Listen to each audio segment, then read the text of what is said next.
Moura Dubeux registrou o lucro líquido recorde de 174 milhões de reais no segundo trimestre, o que representa uma alta de 44% na comparação anual. Nesse mesmo intervalo, as receitas da construtora cresceram 9,9% para 731 milhões e 100 mil reais. A gente conversa agora com o Diego Vilar, que é CEO da companhia e está ao vivo conosco para repercutir este balanço aqui na programação do Money News. Moura Dubeux, que teve esse lucro recorde no segundo trimestre. Muito boa tarde para você, Diego, seja bem-vindo. Boa tarde, Estevão. Boa tarde a todos. Um prazer estar aqui falando com vocês. Diego, nos explique então, tivemos recorde, números positivos, quais fatores conseguiram auxiliar para que vocês atingissem essa média em um mercado que para muita gente tem sido avaliado como um mercado até saturado aqui no Brasil? Essa é exatamente a nossa fortaleza, né? A Moura Dubeux é uma empresa líder no mercado imobiliário do Nordeste, a única região que a gente atua, uma empresa que foi fundada aqui em Recife e já está presente em 7 dos 9 estados do Nordeste. E a gente atua desde o segmento de luxo até o segmento econômico. E é um mercado que é o segundo em tamanho no Brasil, porém, diferente de São Paulo, onde você disse que pode existir um certo excesso de oferta, não foi apresentado tantos produtos quanto a demanda gerada dos últimos 5 anos. E a Moura vem se aproveitando bastante desse momento, que a economia favorece, enquanto há crescimento, há baixo desemprego no país, e a gente vem aproveitando para poder atender a nossa premissa básica, né? Que é oferecer os sonhos dos nossos clientes com seus apartamentos, suas residências. E a gente tem sido bastante feliz na localização dos terrenos, no desenvolvimento imobiliário de cada um dos produtos e principalmente na diversificação, não só regional, atuando da Bahia ao Ceará, como também na diversificação de tipos de produtos, do segmento econômico ao alto luxo. E é isso, a cada trimestre, né, a gente vem conseguindo, não só operacionalmente, mas financeiramente. É um pouco... É o de se esperar, mas não tão comum no mercado imobiliário, que você ganhe escala e com isso você consiga potencializar o seu desempenho financeiro. A empresa vem conseguindo fazer isso e a gente fica muito feliz que o número que você deu de lucro líquido, ali na casa dos 170 milhões de reais apenas por um trimestre, é o nosso recorde que a gente tem alcançado, superando a cada trimestre o recorde anterior. Bom, Diego, mas pelos números que vocês nos trazem, por exemplo, nós tivemos esse lucro recorde no trimestre, só que tivemos uma queda de quase 15% nas vendas líquidas, também um recuo nos lançamentos.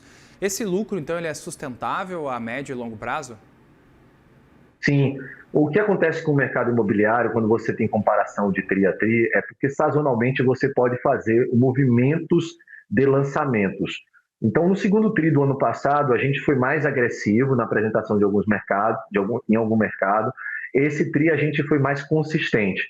Então, quando você olha, tirando TRI a TRI, você olha os 6 meses do ano, ou você olha o acumulado de 12 meses, aí o crescimento é significativo. O que aconteceu basicamente foi que a gente buscou um reequilíbrio. Em vez de ter saltos de lançamento e, consequentemente, de vendas, posto que o VSO, a venda sobre a oferta da Moura, é muito forte, no médio alto padrão mais forte do setor, o lançamento impulsiona bastante a venda. A gente tem sido mais linear. A gente tem buscado um pouco acima de 1 bilhão de lançamentos a cada trimestre. A prova disso que eu estou falando é que a gente lançou 1 bilhão no segundo TRI e comercializou exatamente 1 bilhão. Se a gente tivesse feito como no TRI passado, lançado um pouco mais, a gente teria alcançado essa performance. Mas não, a gente decidiu ser mais linear na construção desses resultados, né, que aí traz também uma linearidade nos resultados financeiros da empresa. Mas não há preocupação da gente não chegar na expectativa de lucratividade para o ano de 2026. Bom, e Diego, a gente sabe que nós temos um problema em outras classes sociais, que é o do endividamento das famílias. Isso também acaba impactando o negócio de vocês, que é focado no mercado de luxo. Como que vocês observam esse movimento da economia brasileira?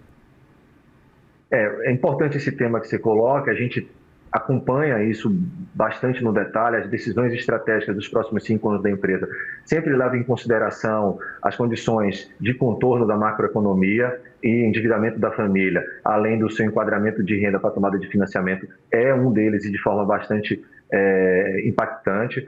O que a gente tem feito, como a gente não é só mais focado no alto luxo, também tem a empresa, a Grupo MDNE, que tem a Moura do B, a Mood, a Única, navega desde o segmento econômico até o alto luxo. O que a gente projeta para os próximos 5 anos é que o produto da Moura do B, ele diminui nessa mixagem de produtos da empresa, a gente vai sair de 4 bilhões para cerca de 2 bilhões e meio por ano, já fazendo essa consideração que você está colocando, e o segmento econômico, ele cresce atingindo 2 bilhões e meio. E aí, quando você volta no tempo, desde que o programa Minha Casa Minha Vida foi constituído, você pode olhar que mesmo em mudanças de política, mudanças de economia, em ambientes recessivos ou ambiente de crescimento, o que sempre se viu foi que há um crescimento real ano após ano. Basicamente, é um segmento que existe déficit habitacional e ele é incentivado e estimulado através de subsídio pelo governo federal e também, em alguns casos, pelo governo estadual. Então, a gente vai se expor mais à faixa de renda do econômico, mantendo a classe média no mesmo patamar de 1 bilhão, diminuindo o que foi muito bom nos últimos anos e ainda continua sendo, ainda que no Nordeste a gente tem tido demanda resiliente, que é o segmento de alto padrão e luxo. Então nessa análise que você faz para nós, dá para a gente tirar a conclusão de que o mercado de luxo das classes mais altas está diminuindo? É um movimento econômico que vocês enxergam?